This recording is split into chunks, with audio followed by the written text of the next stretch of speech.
பட்டாசு வெடித்ததில் 2 பேருக்கு மட்டுமே தீக்காயம் ஏற்பட்டதாக சென்னை மருத்துவமனையில் அனுமதிக்கப்பட்டுள்ளனர்.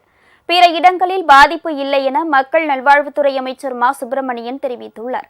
பட்டாசு வெடிக்கும் போது ஏற்படும் தீக்காயங்களுக்கு சிகிச்சையளிக்கும் வகையில் தமிழகம் முழுவதும் அரசு மருத்துவமனைகளில் தீக்காய பிரிவில் கூடுதல் படுக்கை வசதிகளுக்கு ஏற்பாடு செய்யப்பட்டுள்ளது. இந்நிலையில் சென்னை கீழ்ப்பாக்கம் அரசு மருத்துவமனையில் மேற்கொள்ளப்பட்டிருக்கும் பணிகளை மக்கள் நல்வாழ்வுத்துறை அமைச்சர் சுப்ரமணியன் நேரில் ஆய்வு செய்தார். அப்போது செய்தியாளர்களிடம் பேசிய அவர், இந்த ஆண்டு பெரிய அளவில் பட்டாசு தீக்காயங்கள் ஏற்படவில்லை என்றார்.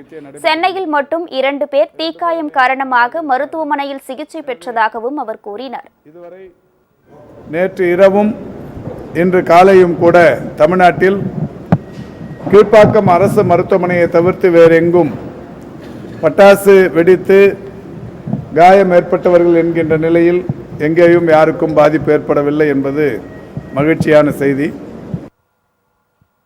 உங்கள் ராஜ் நியூஸ் தொலைக்காட்சியில் திங்கள் முதல் வெள்ளி வரை தினந்தோறும் பிற்பகல் 2 மணிக்கு உங்கள் பகுதியில் உள்ள குறைகளை நேரலையில் தெரிவிக்கும் புகார் பெட்டி நிகழ்ச்சி.